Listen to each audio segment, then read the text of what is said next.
Hey, it's Alan Berg. Before we get into this episode, I'm starting something called Ask Me Anything. That's right. You submit your questions and they could become an entire episode or something that I answer at the end of an episode. To submit your questions, look for the red button at podcast.alanberg.com. That's right, podcast.alanberg.com. Click on the red button, submit your question, and maybe you'll hear it here on the podcast. Thanks.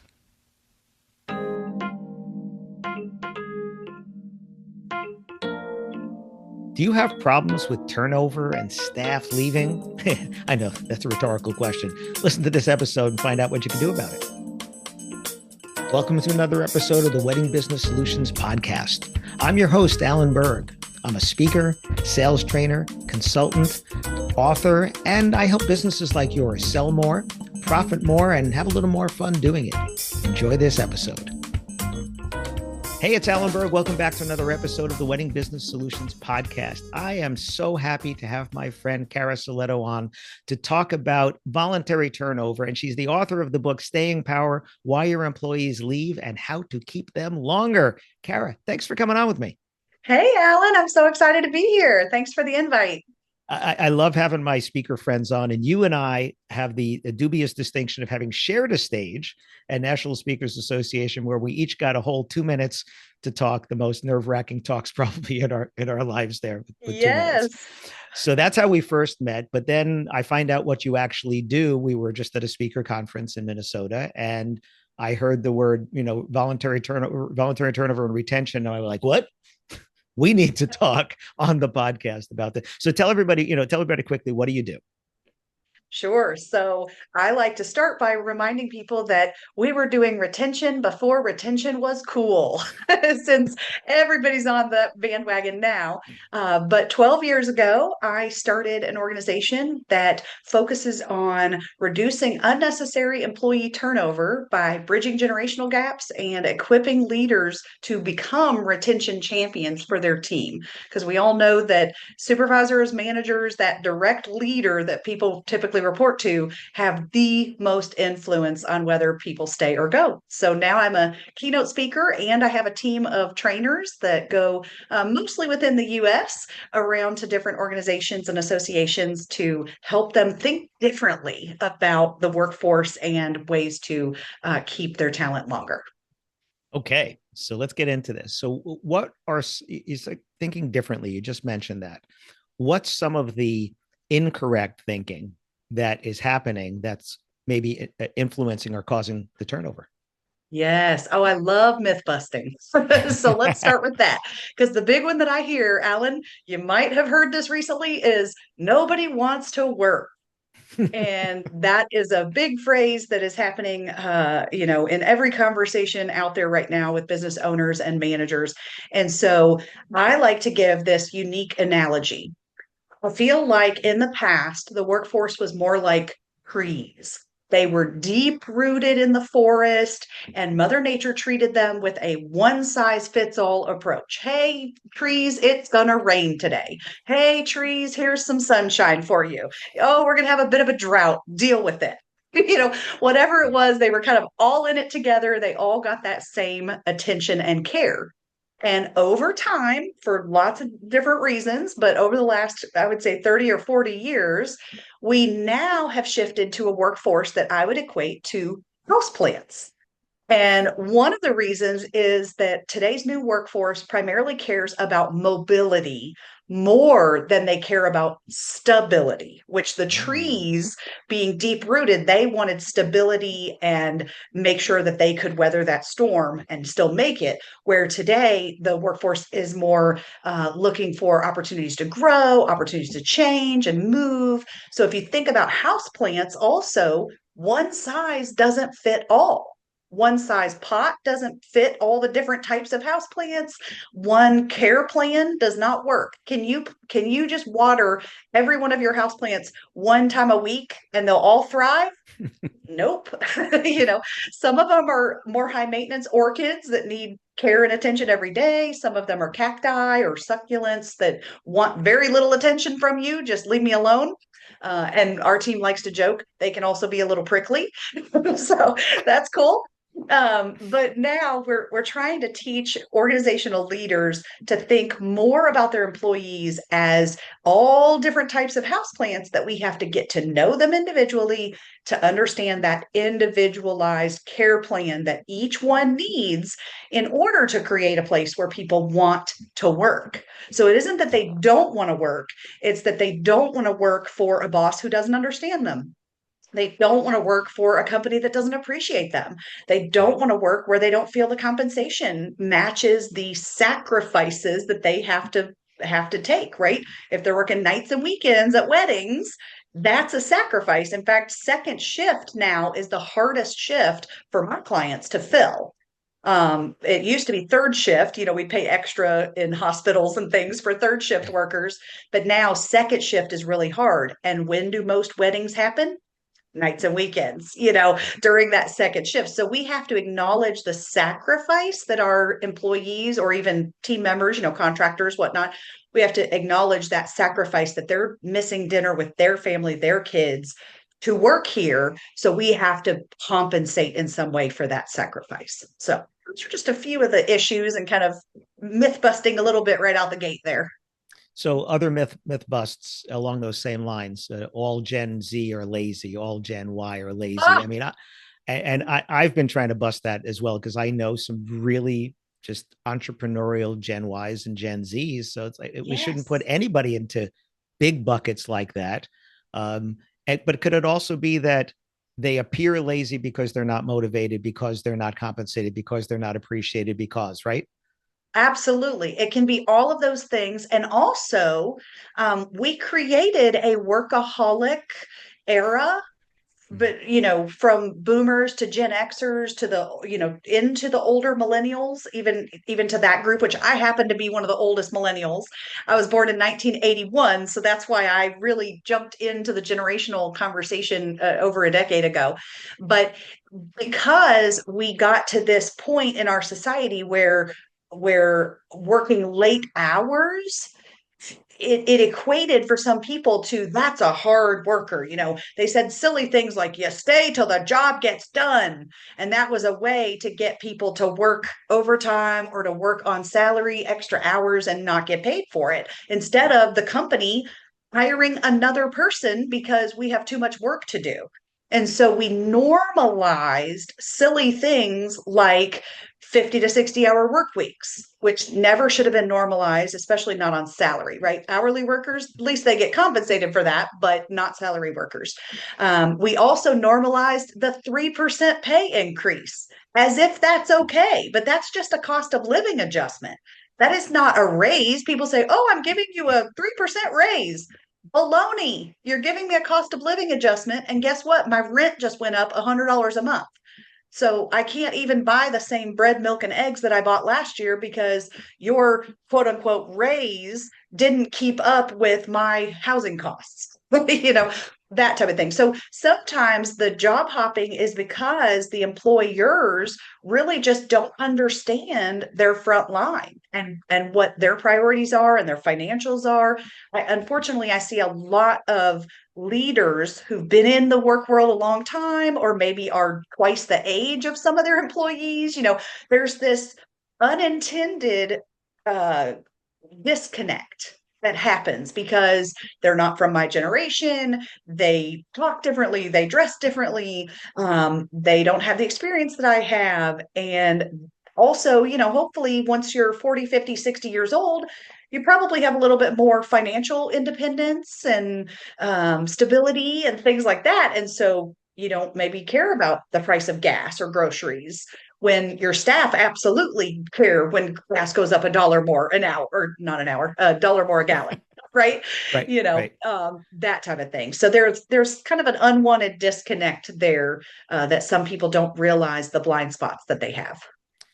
And not everybody's motivated by money, right? Because Ding, ding, there's a ding. need, right? There's a need, right? Because you have to pay the rent, you have to pay for the gas and all those type of things. Yes.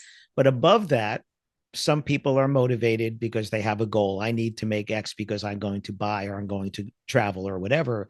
And other people, that's not the motivator. So, what are some of the other ways to motivate people besides money? Because not every company can afford to just pay people a lot more than they're paying them now because they don't have it in their profits. So what are some other motivation ideas?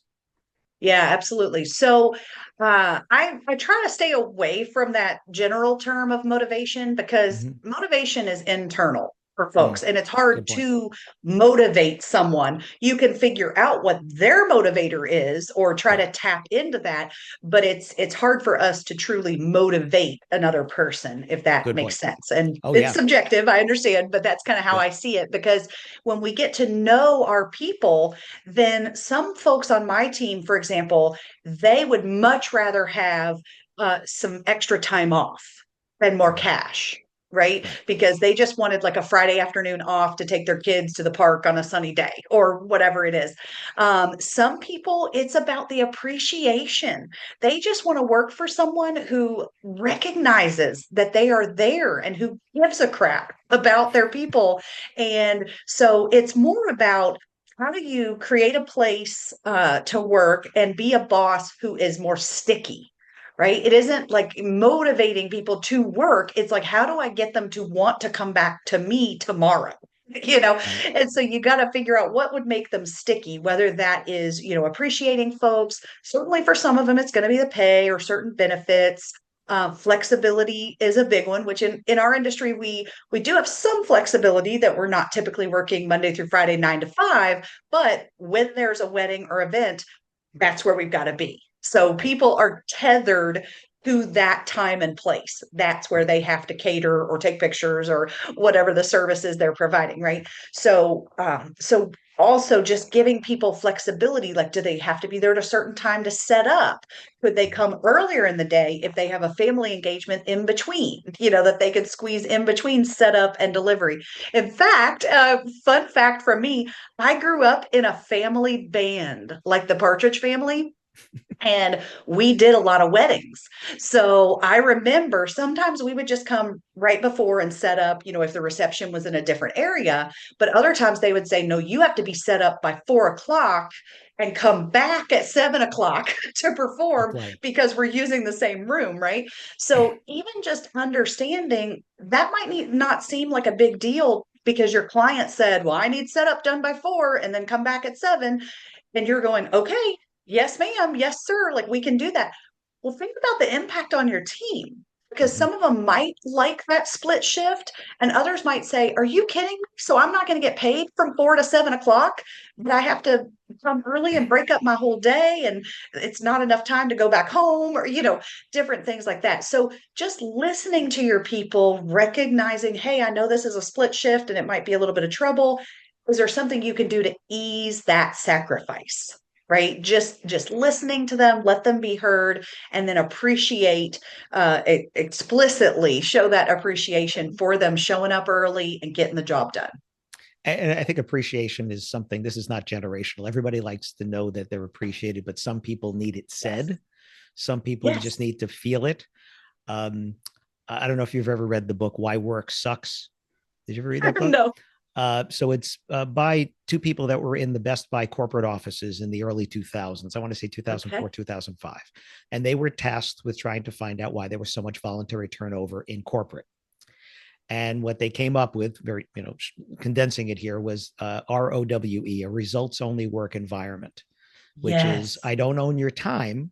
I own your results. Now, like you said, with the wedding, if the wedding is from X time to X time, I do need you to be there at that time. But like you said, also with setup, if setup needs to be done by, well, that could be an hour before that, 2 hours before, 3 hours, as long as everything else falls into place. Hmm. What are the results? Now it's easier in sales because there's numbers, right? To say, what are the results I expect you to do? In Yeah. other roles, administrative roles and things, it's harder to say that. But I try to do that. I switched from with my assistants. I went from here's, by the hour to here's what I need you to do, right? Like I need you to get this done. Oh, and also, by the way, with compensation, when I asked what they were looking for and they told me and it was ridiculously low, I said, no, that's too low. I'm paying for the results that I need from you, not by that ridiculous hour thing. But I'll pay you Yeah. this for the month. And I overestimated. So, and then the first month or second month, they had to do more. And I said, okay, add another $50 on because you did more. right? Because I'm Yes. recognizing that I didn't have to do it. That was the Mhm. benefit to me, and that was worth it. So that idea of a results only work environment isn't that what we're hiring people to do? Is to do a job and not do it this way on this time, but get this done by X, right? Because there's usually a deadline of something. Yes, absolutely. It's really tough in a lot of positions to identify what the final result looks like that's not hourly, right? So bartenders, the bar is going to be open from this time to this time. Yes, I can define what your pre-work and post-work is as far as setup and cleanup and tracking and counting the till and whatever else is Yeah. needed, but um but we can't say, well, I want you to bartend for 6 hours and only pay for 4 hours because we say how many drinks, like we Right. estimate how many drinks they're going to pour or something. We don't know that. So I do think it's much harder to shift to a results oriented. In fact, I see the value of doing results oriented with some contractors and some project work or very easily defined work. But what's interesting is with my team, I swung the other direction and I said, I want everybody to clock their hours. And even if they're salary, I want them to clock their hours because we have a core value at Magnet Culture that is excellence without overtime. Mhm. I will not let my staff go over 40 hours.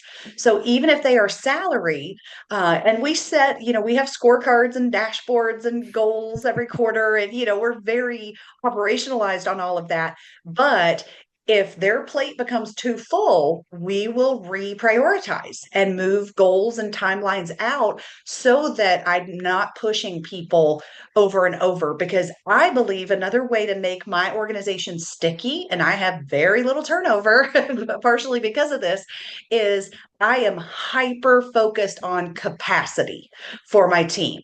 So I hire ahead of my needs. I do not wait until, a person quits and then we have this gap and we have no cushion for it. If I can hire ahead of my needs, I will do that. In fact, I tell my team that the more notice they can give me, I appreciate it. And I'm just very upfront with them of, hey, we are a small team and one person leaving is very disruptive. So please, if you're looking for another job, just tell me so I can have a heads up and I can start looking for, looking for other candidates or whatnot. I encourage that transparency and even asking people if you can give me 3 or 4 weeks notice. That's better than two. And I even have some managers who say, oh, must be nice to get a 2 week notice because my people don't even give me that. They just don't show, or they say, Right. today's my last day. Right. And I did some research on that. I mean, more anecdotal, just asking around and figuring out why, especially Gen Z, doesn't feel a sense of obligation to give a 2 week notice. And for many of them, they just said, well, the company wouldn't give me a 2 week notice if they're going to cut my job. Mm. So they think of the employer employee relationship as more equal of if you were going to treat me that way, then I'm not going to treat you, any different than Right. that. And with a mother who, Alan, my mom was laid off as a corporate accountant 5 times. Okay. 3 times before I graduated high school. So that was pretty mindset shifting. So growing up in the 90s when mass corporate layoffs were happening because of globalization, the internet, all of that happening, that gave me a different mindset coming into the work world that Right. nobody has my best interest except me. Like you Right. gotta you gotta watch out for yourself because if the company has hard times, they're gonna let you go. So Yeah. we have to kind of think about um, that relationship with folks, that 2 week notice, for example, I communicate my expectation instead of assuming, well, everybody knows to give a 2 week notice. Yeah. No, they don't. Because a lot of the younger workers think, well, that's silly. They wouldn't do that for me. In fact, one of my babysitters, her boyfriend was 28. This was a few years ago. He was 28 years old. She brought her boyfriend over for us to meet because she's kind of like a little sister to me. And I said, oh, well, what do you do? And he said, I was an autistic behavioral therapist, but I just quit my job. And he literally quit his job to sell Pokemon cards full time. Like that's what he does. He has all these shops online and shops in vendor markets, and he switched over to that. So one other issue is this gig economy, and that people can kind of, if they're creative, piecemeal their own jobs Yeah. together. And then I said, "Oh, well, why did you quit that other job?" And he said, "Look, Kara, I had a stable team, and every single day on my team, somebody would get pulled to another team, and it would make me short staffed, even though my guys were showing up every day." And so he went to his boss and said, "Hey, you either need to quit taking my people, or you need to pay me more money because I'm doing two jobs every day trying to fill in for these missing people." The boss said, "Okay, let me go see what I can do." Literally 2 weeks later, the boss comes back and goes, "Josh, sorry, I asked. There's nothing we can do. There's no more money, and we need your people. It is what it is." And so Josh said, "Then today is my last day." And they said, "Well, you need to give 2 weeks notice." And he said, "I did. 2 weeks ago, I told you that if you don't quit stealing my people or give me more money, get out of here." Right. So he kind of took it as literal, like, I Right. did tell you. Right. Right. Not official. I didn't go to HR and I didn't right do yeah. Yes. Yeah. Yes. Yeah. So it's all perspective, right? You got to look Yeah. at it from different lens. Yeah. My first, I was going to say my first job out of college, but that was installing burglar alarms because I couldn't get a job. But I got a job with the largest ad agency in the country, Young and Rubicam. And I found out that if you want to get promoted in advertising at the big agencies, you leave, you lie about what you're making, go to another company, and then you don't go straight up. You kind of bounce, bounce, bounce, bounce. Now, my dad worked 17 years for one accounting firm, 10 years for another one, and then he went out in partnership with other people. And I said, so there's nobody that's going to be here 10 years. And they said, no, you might come back. Like they'll end up back here after you get that promotion somewhere else. And I was there 10 months. I got promoted ahead of people. And I was just like, no, why? I'm working all this hard so I can leave. And I applied for a job as an assistant manager at a retail store. And I've never worked retail. And the woman looks at my resume and goes, wait a minute, magna cum laude, accounting and marketing degree, young and why do you want this job? And I looked at her and I said, honestly, because you pay 50% more than I'm making now. It's like him Pokemon cards, right? I went from the dream job, right? The largest ad agency in the Yes. country to assistant manager of a store. And then 6 weeks later, I was managing the store and whatever. Um, but then why did I leave? Because my director left. Another director came in. My director, who I told honestly, I'm here because you're paying me more. And then she promoted me to a manager. I remember I'd never worked at a retail store. 6 weeks later, I'm managing the store. Well, she Yeah. gets moved and another guy comes in and he didn't like that I asked, why do we do it this way? Why does it have to be that way? He didn't like that. And I need to know how things work. My brain is that way. As a kid, I would take my toys apart to see how they worked, right? So he said the word that you should never say is, you do it that way because we've always done it that way. And I told you to do it that way. And that's it. Yeah. And Because I said so. because I said so. And I said, because I'm leaving in 2 weeks. And that was it. But that's why I left, because Yeah. it's, again, that was not, this needs to get done. This is the way we've done. I always tell people, listen, try it the way we've always done it because it might be the best way. And if you then think you have a better way, speak up. Yeah. And I've done that with my assistant, my son. I had told a story about my son who ended up getting a bonus at Chase because something that took 3 weeks, he figured out a way for it to take 6 hours, right? Because he spoke up. But that required Yeah. his boss listening, right? That required a bunch of other steps there. But this, Right. because I told you so, how often do you hear that at your clients?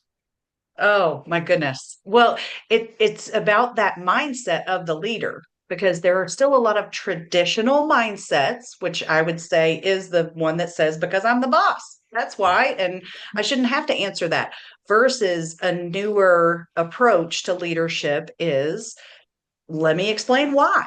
That is part of the communicating your expectations. At my first job, nobody told me I had to keep my shoes on all day. And so I worked in an office and I'd walk to the copier barefoot. Who cares? We didn't have visitors in or anything. And so it was several months into the job that someone else came and said, "Hey, Cara, you're doing great work."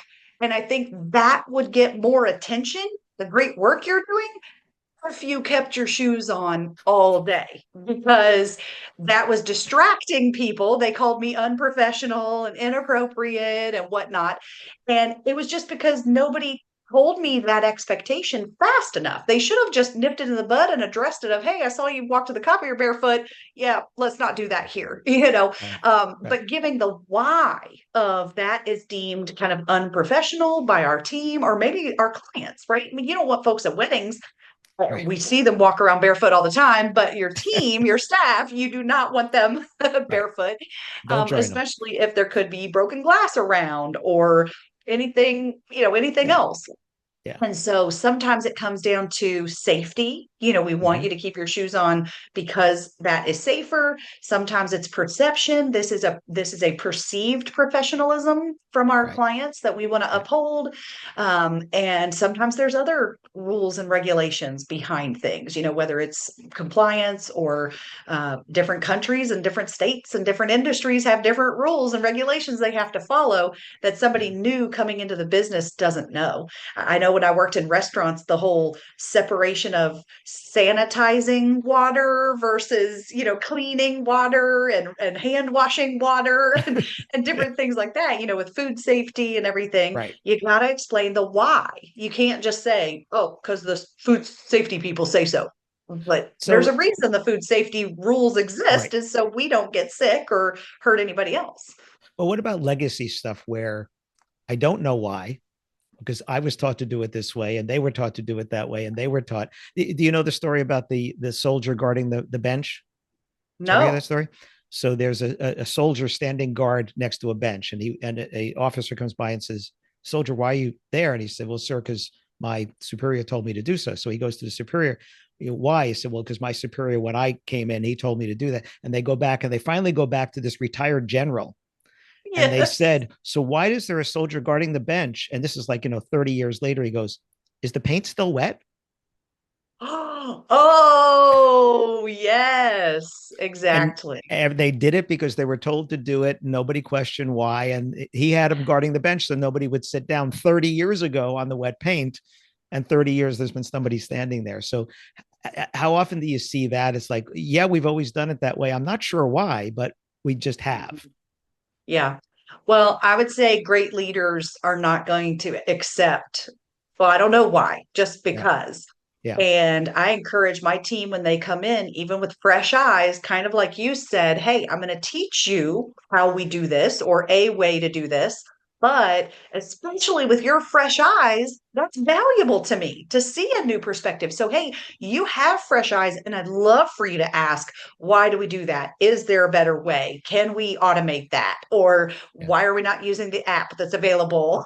Or those types of things, because I Yeah. can't stay on top of everything new and some new idea. And of course, we each come into the world with our lens of the way Yeah. we see things, and you don't see other perspectives because that's not the way you were raised or the experience that you have had. So yeah, it's actually really important. If the answer to why is I don't know, then maybe it's time for a bigger conversation about that. In fact, I just had my team. There was a process that we've done for a long time, and it was somewhat helpful tracking some metrics. But then when we got to, well, what insights does this actually give us? Like, it's nice to know these numbers. We've just always tracked them, Mhm. but it was why? Oh, are we tracking it? Right. And when none of us could answer that, we get, "Great, well, let's stop tracking that crap because Right. I we've do that got with enough." Google. Yeah, with Google Yeah, Analytics in my new book. One of the chapters is about that there's really only a few things that I care about because I can't act on the other things. They're interesting. that's it. But interesting is fireworks. I always say the interesting stuff is like, ooh, and then you just go back to what you were doing as opposed to I can now do something with this. So I want to know Yes. how much of my traffic is mobile. I want to know which pages they're looking at. I want to know where the traffic's coming from. But yes, I could get into time on page and all kinds of stuff like that. But realistically, you can act on a few of those things. Now, if you can figure out I could act if I knew that other thing, great. But Hmm. otherwise, it's just wasting time. I mean, it's just a Yes. waste of time there. but let's get back to communication because you keep talking about conversation. I think that's the important part is that it has to be two-way, that you have to be as a leader open to hearing, hey, why do we do it this way? Or, hey, I might have a different idea. Or, hey, I thought of an idea for a product or a service or whatever. And, you know, some people are very open. I was always open to that. I actually had, when I had about 100 people under me, I had in their calendar every month on the first of the month, it came up and it would pop up and say, ideas come first, little play on the first of the month. And that was their reminder to tell me an idea that they or a client had, because Yeah, that's 100 pair of ears and right. eyes versus mine. And I don't hear what you hear and I can't do anything about it. But then I would complete the circle and say, hey, great. Cara said to do this. We did it. Julie said to do it. We did it. Chris said to do it. And they were like, oh, they're actually listening, right? The communication. Yes. But the idea of I want to hear what the front line says as opposed to the front line is just being measured on efficiency or, something Hmm. like that. Yeah. Yeah, it's really important to schedule check-ins with people. And I love that you were specifically asking for idea day. Yeah. Like this is Right. the day I want you to think about what can you share with us that would improve things.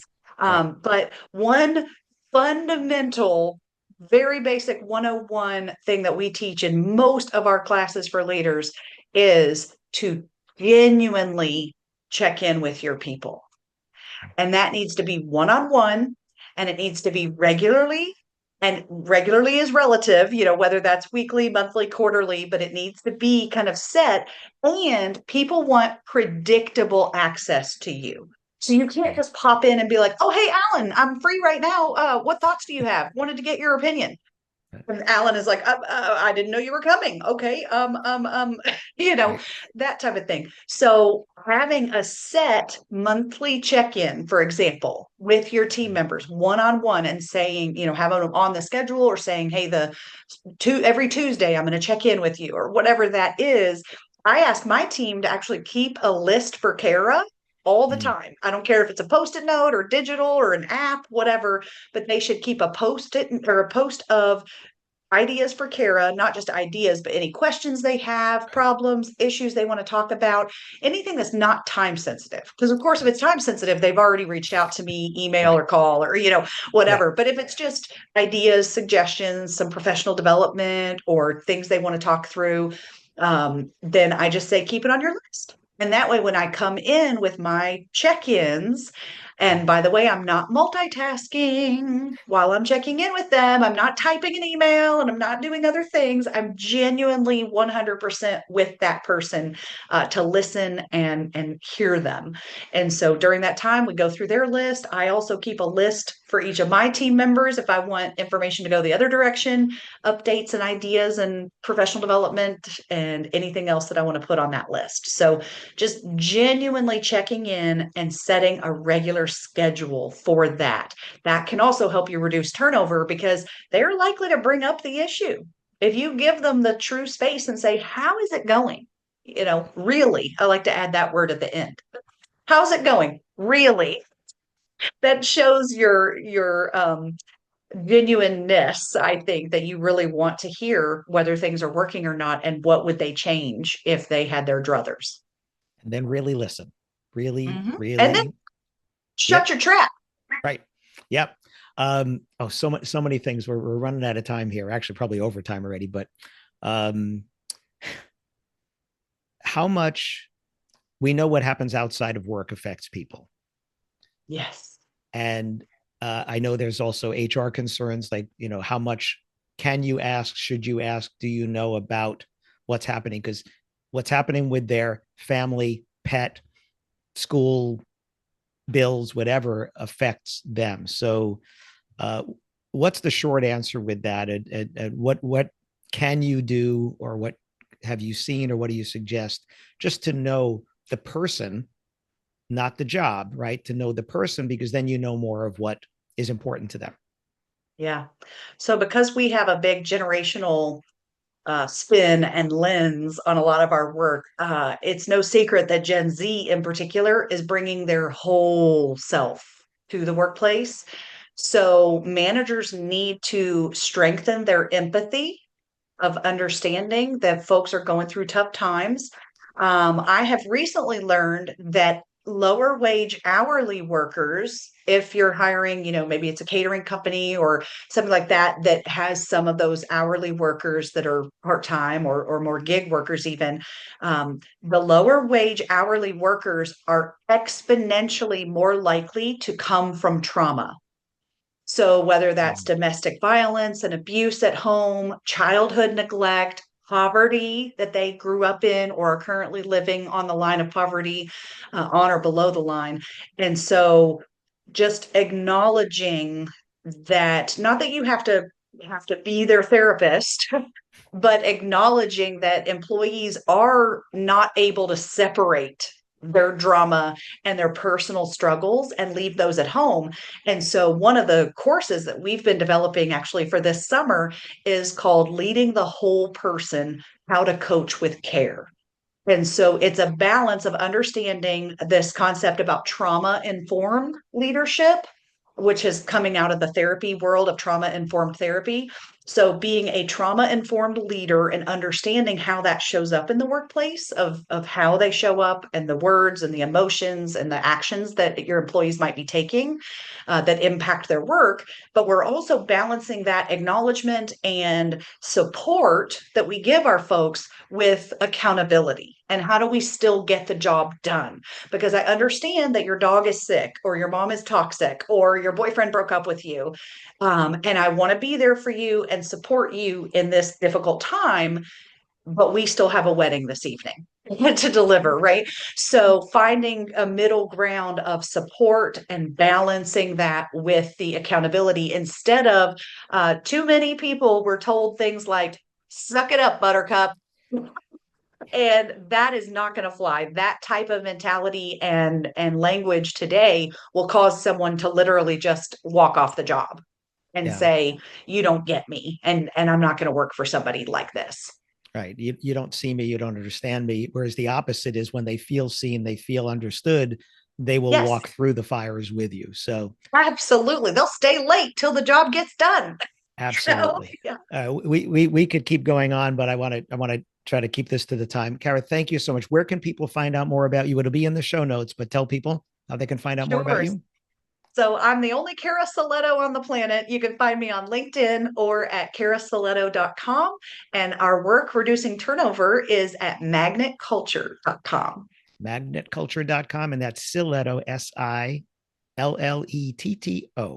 There you go. Cara, Yes. thank you so much for joining. Thank you for sharing your wisdom with everybody. And we will have your associate on, I forget if it's the week before or the week after we're talking here, but we're going to be talking about Gen Z over there. So thank you so much. And thanks everybody for listening. Thank you. Hi, it's Alan Berg. Thanks for listening to this episode of the Wedding Business Solutions podcast.